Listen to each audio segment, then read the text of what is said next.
नमस्कार, आप देख रहे हैं कैपिटल टीवी का खास शो विपक्ष ऑलवेज बेदम। मैं हूं परवीन शेख। अमित शाह के नए बिल को लेकर विपक्ष की परेशानी काफी बढ़ गई है। पहले तृणमूल कांग्रेस और समाजवादी पार्टी ने बिल का विरोध किया। अब उद्धव ठाकरे की शिवसेना भी इस फहरिस्त में शामिल है। प्रधानमंत्री और मुख्यमंत्रियों को हटाने वाले संविधान यानी 130वां संशोधन विधेयक पर गठित की जा रही संयुक्त संसदीय समिति यानी जेपीसी का विपक्ष के कई दलों ने बहिष्कार किया है। संजय राउत ने बिल को जेपीसी में भेजने को नौटंकी और पब्लिसिटी स्टंट करार दिया, लेकिन देश की नंबर 2 पार्टी यानी कांग्रेस अब तक इस पर चुप्पी साधे हुए है। कांग्रेस के नेता इस पर बात करने से बचे, वहीं कांग्रेस की सहयोगी मुस्लिम लीग ने केरल के बाद दिल्ली तक पहुंच बना ली है। इंडियन यूनियन मुस्लिम लीग ने दिल्ली में अपना मुख्यालय खोला है। मुस्लिम लीग ने अपने दफ्तर के उद्घाटन पर एक कार्यक्रम भी रखा था, जिसमें कांग्रेस के कई नेताओं ने शिरकत की, लेकिन वायनाड से कांग्रेस सांसद प्रियंका वाड्रा ने इससे दूरी बनाई। और इन मुद्दों पर चर्चा के लिए स्टूडियो मौजूद हैं कैपिटल टीवी के editor in chief doctor Manish Kumar और एग्जीक्यूटिव एडिटर राजीव कुमार। आप दोनों का बहुत बहुत स्वागत है। धन्यवाद। डॉक्टर साहब, जो नया बिल लाया जा रहा है यानी जेल से सरकार नहीं चलेगी, उसको लेकर कांग्रेस अपना स्टैंड साफ क्यों नहीं कर रही है? देखिए, पूरा खेल नैरेटिव का है। आप वोट चोर कर रहे हो बिहार में जी, बाइक पे चढ़ के, तो गाड़ी पे चढ़ के। अमित शाह ने आपको ओरिजिनल चोर करार दे दिया।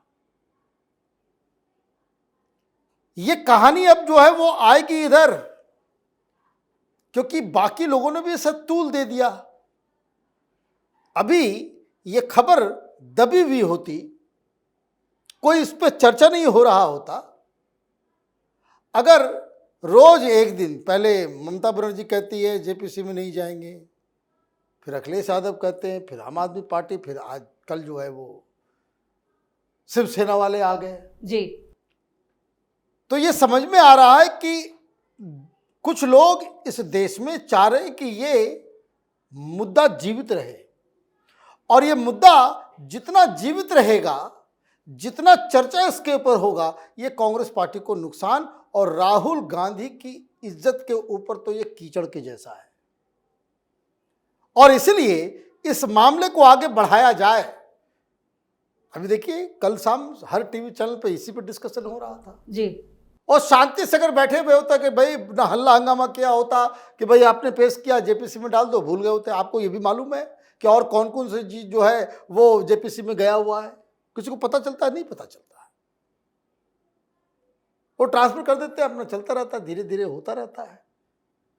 तो इसका मतलब क्या है? इसका मतलब ये है कि कुछ लोग इसे मुद्दा बना करके रखना चाहते हैं। और ये मुद्दा कैसा है? ये मुद्दा बिल्कुल वैसा है कि जिसमें एक ही साइड को जीतना है, और वो है बीजेपी। जी।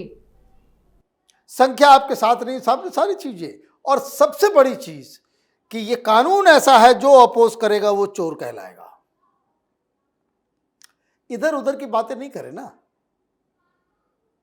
कि ये है तो इसमें ईडी का गलत इस्तेमाल होगा, बीजेपी कौन सुधरी हुई है, क्यों अजित पवार को रखे हुए हो, उसका तो हिसाब किताब करो। भाई तुम्हारा जो हेमंत बिस्वा शर्मा है उसके ऊपर भी केस था, तुमने उसको क्लीन चिट, मतलब तमाम तरह की चीजें। अब ये भूल जाते हैं कि प्रधानमंत्री मोदी इसलिए तो कानून लेकर के आए हैं। कानून रहेगा तो बीजेपी वाले बच सकते हैं क्या? कानून नहीं है तो बच के रहेंगे। जी। कानून रहता तो केजरीवाल क्या तिहाड़ में बैठ करके वहां से सरकार चलाता? ये ड्रामा करता। इसलिए अमित शाह सामने आए कि भाई थोड़ा ज्यादा एक्सपोज करने की आवश्यकता है, क्योंकि दिक्कत क्या है कि चुनाव में ये लोग मरेंगे। कारण तेजस्वी यादव के ऊपर भी जो केस है उसमें 5 साल से ज्यादा की सजा है। भाई पता नहीं कब वो जेल चला जाए। ऐसे मुख्यमंत्री को चुनेंगे आप क्या कि जो जिसका एक पैर जो है जेल के बाहर है, दूसरा पैर जेल के अंदर है, कभी भी उसको धक्का देकर के अंदर डाला जा सकता है। तो कई सारी चीजें हैं। मुझे लगता है कि एक इमोरल स्टैंड विपक्ष ने लिया, और बार बार ये पूछा जाता है कि भाई इस तरह के कानून का ही तो आपने अध्यादेश को फाड़ा था कि जिसमें जो है नेताओं को जो है वो रिलीफ देने की बात कांग्रेस की भ्रष्ट सरकार ने की, तो आपने उसमें चट्टान की तरह, दीवार की तरह खड़े हो कि नहीं, खबरदार, हर बेईमान को जो है वो इस्तीफा देना चाहिए, उसको राजनीति से बाहर। अभी क्या हो गया? आपने जो यूटर्न लिया है, जो गुलाटी मारी है, उसका कौन जवाब देगा? तो ये कुल मिलाकर के ये जो नैरेटिव की लड़ाई है बिहार चुनाव से पहले, एक तरफ वोट चोर का वो कर रहे हैं, वो तो क्लिक कर नहीं रहा। तो भारतीय जनता पार्टी ने अभी इस चुनाव से पहले वो पहली तीर चलाई है बस। अभी इसमें और भी बहुत सारी नई डेवलपमेंट्स आएंगी। बिल्कुल सही कहा। तो अमित शाह ने ऐसा दांव चलाया जिसमें विपक्ष फंस गया है, लेकिन कांग्रेस क्या उसके सामने जो विपक्ष को एकजुट करने की चुनौती है, इसलिए वो इस पर खामोश? देखिए, विपक्ष को एकजुट करने की चुनौती कभी कांग्रेस के पास नहीं रही। वो विपक्ष को एकजुट कर ही नहीं सकती है। विपक्ष कांग्रेस के इर्द गिर्द साथ में चलने की कोशिश करती है। ये विपक्ष की पार्टियां जो अपने तरीके से कांग्रेस को चलाने की कोशिश भी करती रहती है। जैसे बिहार में तेजस्वी यादव कांग्रेस को चला रहे हैं, लालू प्रसाद यादव अपने तरीके से कांग्रेस को चला रहे हैं। कांग्रेस तेजस्वी यादव को, लालू प्रसाद यादव की पार्टी को नहीं चला रही है या उससे जोड़े रखने के लिए कोई प्रयास नहीं कर सकती है, बल्कि सिर्फ सेक्रीफाइस कर सकती है। पश्चिम बंगाल में ममता बनर्जी कांग्रेस को चलाती है। ये कांग्रेस ममता बनर्जी को, कोई भी ऐसा मुद्दा नहीं है जिसके ऊपर ममता बनर्जी को अपने साथ खींच कर रख सकती है। कांग्रेस पिछले चुनाव में भी ममता बनर्जी के साथ खड़ी थी और ये राहुल गांधी, सोनिया गांधी के बीच में ममता बनर्जी बैठी रहती थी। चुनाव में क्या हुआ? ये दोनों पार्टी अलग अलग रास्ते पर चली गई। लोकसभा चुनाव में गठबंधन ही नहीं हो पाया। तो किसी स्टेट में अभी क्षेत्रीय पार्टियों की वो स्थिति है कि वो कांग्रेस को अपने साथ रखती है और कांग्रेस के नेताओं को अपने इशारे पर चलाती है। तमिलनाडु में स्टालिन को क्या राहुल गांधी आदेश दे सकते हैं, या स्टालिन जो कहेगा वो राहुल गांधी को तमिलनाडु में मानना पड़ेगा? तो इसलिए कांग्रेस की बात ये नहीं है। कांग्रेस के अंदर इस बिल को लेकर कंफ्यूजन इस बात के लिए भी नहीं है कि हम आगे क्या करने वाले हैं। डर इस बात का है कि हम बहिष्कार करके भी क्या कर लेंगे। ये सब जो छोटी पार्टियां हैं, इन लोगों में कम नेता हैं और ये लोग कुछ समय के लिए बाइकआउट कर सकते हैं, कुछ अपने एजेंडे बता सकते हैं और फिर समझौता करने की कोशिश कर सकते हैं। कांग्रेस क्या करेगी? जेपीसी बनाने की मांग क्या भारतीय जनता पार्टी की तरफ से कही गई थी? क्या पार्लियामेंट में, ये लोकसभा में जब अमित शाह ने बिल पेश किया तो उन्होंने साथ में एक अटैच लिखा था, एनेक्चर डाला था कि नहीं नहीं इसको हम पार्लियामेंट के कमिटी में भेज देंगे? ये जेपीसी में भेजने के लिए सरकार नहीं कह रही है ना, वो तो विपक्ष की तरफ से मांग उठा कि नहीं नहीं इस बिल पर ज्यादा चर्चा की जरूरत है, हंगामा इन लोगों ने कहा किया और उसके बाद जेपीसी में डालने की मांग की और सरकार ने मान लिया। अब आगे ये लोग अगर बाइकआउट भी करते हैं तो क्या जेपीसी का गठन नहीं होगा? कांग्रेस की बात छोड़िए, पहले क्या विपक्ष में यही 4-5 पार्टियां हैं, 34 से ज्यादा पार्टियां विपक्ष में बैठी हुई है और उसके कई नेता हैं जो जेपीसी में आने के लिए तैयार रहेंगे। ये 3-4 पार्टियों की बात नहीं है। दूसरी तरफ ये ममता बनर्जी की पार्टी बाइकआउट करे, अरविंद केजरीवाल की करे, या फिर ये उद्धव ठाकरे की पार्टी अभी बोल रही है बाइकआउट नहीं कर सकती, इसके नेता सामने आ जाएंगे और वही इसके मेंबर बन जाएंगे। ये कुछ कर भी नहीं सकते हैं। वही हाल कांग्रेस पार्टी की है।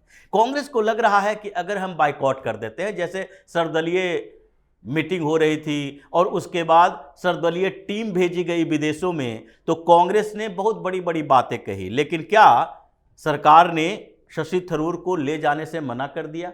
तो उसी तरह की स्थिति है। कांग्रेस के 2 नेता चाहिए, एक लोकसभा से एक राज्यसभा से। अगर जेपीसी में 2 नेता चाहिए, लोकसभा में शशि थरूर बैठे हुए हैं, इनवाइट करेगा भाई कांग्रेस की तरफ से आप रिप्रेजेंटेटिव होगे, वो ये नहीं मानेंगे कि राहुल गांधी क्या कह रहे हैं नहीं कह रहे हैं। राज्यसभा में भी 7-8 ऐसे नेता हैं जिसमें से किसी को कहा जाएगा वो सामने आ जाएंगे, कांग्रेस का प्रतिनिधित्व हो जाएगा, चाहे विद्रोही विरोधी नेता ही क्यों ना हो। इसलिए कंफ्यूजन इसके अंदर है और अभी ये देख रही है कि कौन कौन सी पार्टी सपोर्ट में विरोध में आती है। अगर जेपीसी में न जाए, जेपीसी का गठन ना हो, तो क्या बिल पारित नहीं होगा, कानून नहीं बनेगा? कानून तो बनना ही है। ये जितनी नौटंकी करनी है ये कुछ दिन करें, इस मुद्दे को जितना लंबे समय तक खींचेंगे भारतीय जनता पार्टी को उतना ही बड़ा हथियार मिलता रहेगा। बिल्कुल, और विपक्ष की परेशानियां बढ़ती रहेंगी। लेकिन डॉक्टर साहब, मुस्लिम लीग भी कांग्रेस की जो केरल में सहयोगी है वो दिल्ली तक आ गई, उन्होंने अपना दफ्तर खोल लिया है, तो इसके क्या है मायने और कांग्रेस के लिए कितनी समस्याएं अब होने वाली हैं? देखिए, ये अपने आप में बड़ा डेवलपमेंट है। मुस्लिम लीग केरल के अंदर क्यों सीमित रहेगी? इट्स ए रजिस्टर्ड पार्टी, और वो केरल से दूरबीन लगा के बैठ के देखते रहते हैं कि भाई अरे मुसलमान हम, देश को तोड़ा मैंने, पाकिस्तान बनवाया हमने, हाँ, और अब फिर से वैसा सिचुएशन क्रिएट हो रहा है। 200 डिस्ट्रिक्ट में जो है मुसलमान जो है वो हिंदुओं से ज्यादा संख्या में आ गए, और इतनी संख्या हो गई है कि देश के भविष्य को, देश की राजनीति को हम उलट पुलट कर सकते हैं, कई सारे राज्यों में सरकार बना सकते हैं, और हम केरल में हमको बिठा दिया है। ये तो बड़ा नाइंसाफी है। सो दिल्ली चलो, लुक व्हाट इज हैपनिंग। ये सारे लोग, ये सेक्युलरिज्म के नाम पे धंधा करने वाली पार्टियां, चाहे वो दिल्ली में आम आदमी पार्टी हो, चाहे वो यूपी में अखिलेश यादव हो, तेजस्वी यादव हो, हेमंत सोरेन हो, बंगाल में ममता बनर्जी हो, कांग्रेस पार्टी असम में हो, केरल हो, यहां जिन राज्यों का मैंने नाम लिया, जम्मू कश्मीर तो है ही, इन सब राज्यों के अंदर मुसलमान they have become the most decisive factor. और उसके रहनुमा कौन बने हुए हैं? तो बिहार में तेजस्वी यादव। तो मुस्लिम लीग वाला तो सोचेगा कह रहे अजब कहानी है, हमारे लोगों को टोपी पहना देते हैं। यू डिड नॉट सी, ये भारत, ये क्या ना, वोटर अधिकार यात्रा आपने सुना? वहां ये लोग जो गए सीमांचल के अंदर, कटिहार, पूर्णिया, ये सब जगहों पे मुसलमानों ने घेर घेर के कहा कि ओवैसी को अपनी लिस्ट में डालो, ओवैसी को जोड़ो, और अगर ओवैसी को नहीं जोड़ोगे तो मुस्लिम वोट बटेगा। वो खनका, मुंगेर का आप देखिए, 3 चैनल ने वहां पे भीड़ इकट्ठी थी, 500 लोग वहां पे खनका के पास मौजूद थे, MIM का पोस्टर लेकर के, और टीवी पे उन्होंने क्या कहा कि 2% का अदना सा VIP वाला सहनी, वो कह रहा है कि मैं डिप्टी CM बनूंगा, और मुसलमानों का वोट लेता है राहुल गांधी और तेजस्वी यादव। हम क्या दरी बिछाने के लिए हैं? दरी नहीं बिछाएंगे, दरी नहीं बिछाएंगे। हम 18% हैं, ये 14% वाला मुख्यमंत्री बनेगा, 18% वाला वहां पे पत्तल बिछाएगा। तो ये रियलाइजेशन हो रहा है। It is a good realisation, अच्छी बात है। तो जो मुसलमानों का वर्चस्व जो बढ़ रहा है, Muslim as a vote bank, उसको एप्रोप्रिएट कौन करेगा? ओवैसी को नाम लेते ही उसको भगा देता है। माने मुसलमानों का वोट चाहिए, लेकिन मुसलमानों का जो सबसे बड़ा नेता देश के अंदर में, वो जो है अछूत है, उसको साथ में बिठाओगे नहीं, उसके साथ अलायंस नहीं करोगे। तो बोला रुको ब्रदर, आते हैं, केरल में बहुत हो गया, केरल पे तो अपना वर्चस्व है ही, और दबाव ये है कि ये नेहरू गांधी परिवार के जो है ना, गर्दन को, टोटी को पकड़ लिया है। वायनाड में अगर मुस्लिम लीग कह दे कि राहुल गांधी नहीं जीतेगा, तो नहीं जीतेंगे। वो कह दे प्रियंका वाड्रा नहीं जीतेगी, तो नहीं जीतेंगे। Now they have come here to negotiate कि कितना आप हमको मंत्री दोगे, कितना डिप्टी CM बनाओगे, कितना क्या करोगे। तो ये डेवलपमेंट बड़ा सटीक है, और इससे प्रॉब्लम कांग्रेस पार्टी की है। प्रॉब्लम ये सेक्युलरिज्म का धंधा करने वाले ये सब पॉलिटिकल पार्टीज जो नाम के हिंदू हैं, उनको प्रॉब्लम होगी। भारतीय जनता पार्टी को फायदा ही फायदा है कि ये दिल्ली में जितना एक्टिव होगा, भारतीय जनता पार्टी को कुछ नहीं करना पड़ेगा, अपने आप हिंदू जो है वो एकत्रित हो जाएंगे। बिल्कुल, यानी टेंशन बढ़ेगी कांग्रेस की। लेकिन दिल्ली में जो मुस्लिम लीग का दफ्तर खुला है वो कांग्रेस के लिए कितनी बड़ी चुनौती और कैसे निपटेगी कांग्रेस? देखिए, कांग्रेस के लिए सिर्फ चुनौती नहीं है, ये सारी पार्टियों के लिए, जैसा डॉक्टर साहब ने जी। कहा, जो मुस्लिम अपीजमेंट की पॉलिटिक्स करते हैं। कांग्रेस की चुनौती थोड़ी ज्यादा इसलिए है क्योंकि अब तक ये छिपे तौर पर केरल में मुस्लिम लीग के साथ समझौता करते और इधर जब बात होती, चर्चा होती, तो यहां तक उसकी गूंज सुनाई नहीं पड़ती रही है। मुस्लिम लीग केरल तक सीमित, वहां पर मुस्लिम लीग के झंडों के साथ या चांद सितारे वाले झंडे होते थे कांग्रेस के साथ, जब झंडा लेकर ये लोग चलते तो एक दिन के लिए चर्चा होती और उसमें कांग्रेस ने अपना नया तरीका अपना लिया। वायनाड में जो पिछली बार रोड शो हुआ था उसमें कांग्रेस वालों ने कहा नहीं नहीं, कोई झंडा होगा ही नहीं, न कांग्रेस का न मुस्लिम लीग का, क्योंकि उससे पहले झंडा लेकर चले और कांग्रेस का झंडा छिप गया, सिर्फ मुस्लिम लीग का झंडा, और उस पर पूरे भारत में विवाद हो गया कि देखो ये प्रियंका वाड्रा के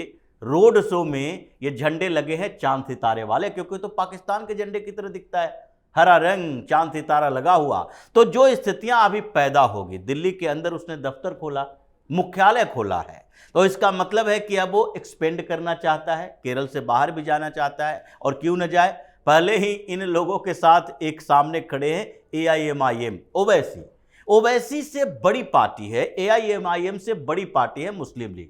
केरल के अंदर उसका प्रेजेंस ज़्यादा, उसकी सीटें ज़्यादा, उसके वोट ज़्यादा, सांसद ज़्यादा, लेकिन फिर भी कोई भी नहीं जानता पूरे भारत में कि AIMIM के लीडर ये जो ओवैसी हैदराबाद तक सीमित है, तेलंगाना में भी चुनाव नहीं लड़ पाता, दूसरे जगह पर कांग्रेस के साथ साठगांठ कर लेता है, ना आंध्र प्रदेश में कुछ दूसरे सीट पर इनकी कोई औकात रही, लेकिन वो धीरे धीरे बढ़ता हुआ पश्चिमी उत्तर प्रदेश, बिहार, अलग अलग राज्यों में मुस्लिम बहुल सीटों पर चुनाव लड़ रहे हैं, इसलिए उनकी पहचान बड़ी हो गई। मुस्लिम लीग के 4 नेताओं के, उसके अध्यक्ष का नाम कोई नहीं जानता, तो वो क्यों अपने आप को छिपा कर रखे रहे केरल तक, जबकि मुस्लिम लीग अलग अलग राज्यों में चुनाव लड़ सकती है। अब कांग्रेस बताए, जैसे कांग्रेस या फिर ये सारी पार्टियां जो मुस्लिम अपीजमेंट की पॉलिटिक्स करती है, वो ओवैसी को भारतीय जनता पार्टी की बी टीम कहती है। अब ये भी कहें पश्चिम बंगाल में मुस्लिम लीग चुनाव लड़े और फिर कांग्रेस वाला कहे कि नहीं नहीं ये तो भारतीय जनता पार्टी की बी टीम है, तो केरल में कहां जाओगे? तो उसी तरीके से जो वो उसने इतने समय में ऑब्जर्व किया कि जिन जगहों पर मुस्लिम लीग केरल के अंदर जो अपनी मजबूत स्थिति बनाए हुए है, वहां इसे कांग्रेस के सहारे की जरूरत नहीं है। मामल्लपुरम का एरिया जहां पर 70% से ज्यादा मुसलमान हैं, 16 विधानसभा सीटों में से 12 विधानसभा सीटें जीतकर आती है मुस्लिम लीग, लेकिन पूरे केरल में उसके प्रेजेंस बहुत कम है। जहां जहां मुस्लिम बहुल सीटें हैं वहां जीत लेता है, दूसरे जगह वो प्रभावित कर सकता है। तो इसलिए अब वो जानता है कि कांग्रेस से गठबंधन न भी हो तो उन क्षेत्रों में तो हम 10-15 सीटें जीत लेंगे विधानसभा में। अब दूसरे राज्यों में हम अपना काम करना है, दिल्ली में मुख्यालय होगा, हमारे भी प्रवक्ता टीवी पर आएंगे, यहां पर दिखाई पड़ेगा, और उसके बाद ओवैसी के साथ हम भी एक राष्ट्रीय पार्टी की तरह दिखाई पड़ेंगे, हमारे नेता भी हाईलाइट होंगे। और इन लोगों की समस्या ये है कि ये तो मुस्लिम लीग नाम है इसका, ये ओवैसी की पार्टी से भी खतरनाक है। तो लीग, मुस्लिम लीग शब्द जुड़ गया है, अब उसके साथ कहीं गठबंधन करते हो तो भी परेशानी, और वो चुनाव लड़ता है तो भी आपके लिए परेशानी। अभी इसीलिए केसी वेणुगोपाल को तो भेज दिया, लेकिन प्रियंका वाड्रा जवाहरलाल नेहरू स्टेडियम नहीं गई, कहीं कि स्वास्थ्य खराब है। इन लोगों का स्वास्थ्य खराब हो जाता है ऐसे मौकों पर जाने में। अगर वो गई होती तो कल से ही चर्चा शुरू हो गई होती कि प्रियंका वाड्रा मुस्लिम लीग के दिल्ली अधिवेशन में गई है और वहां पर क्या कौन बोल रहा है सबकी चर्चाएं होती। ये लोग गए नहीं, लो प्रोफाइल लीडर को भेज दिए, इसलिए अभी चर्चा कम हुई है। अभी तो मुख्यालय खुला है, आगे देखिए क्या क्या होता है। राजेश सर, इस तमाम जानकारी के लिए और सटीक विश्लेषण के लिए आप दोनों का बहुत बहुत धन्यवाद। धन्यवाद। भ्रष्टाचार पर लगाम लगाने के लिए अमित शाह नए बिल को लेकर और इसे पारित कराने के लिए पूरी तरह से प्रतिबद्ध है। शाह ने साफ कर दिया है कि यह बिल पास होकर रहेगा। साथ ही उन्होंने भरोसा जताया कि कांग्रेस सहयोग करेगी। वहीं विपक्ष के दूसरे दल भी इस बिल को लेकर परेशान हैं। सपा मुखिया अखिलेश यादव से लेकर ममता और उद्धव की टेंशन काफी बढ़ चुकी है। वहीं मुस्लिम लीग के दिल्ली में बने दफ्तर से कांग्रेस की टेंशन और बढ़ गई है। केरल में मुस्लिम लीग के साथ कांग्रेस अपने रिश्तों को लेकर पहले ही बीजेपी के निशाने पर है। अब दिल्ली में उसका दफ्तर खुलने से दिक्कतें राहुल गांधी और प्रियंका की भी बढ़ने वाली हैं। इस खास शो में इतना ही। वीडियो कैसा लगा कमेंट करके अपनी राय जरूर दें। वीडियो को लाइक करें, शेयर करें और कैपिटल टीवी को सब्सक्राइब जरूर करें। धन्यवाद।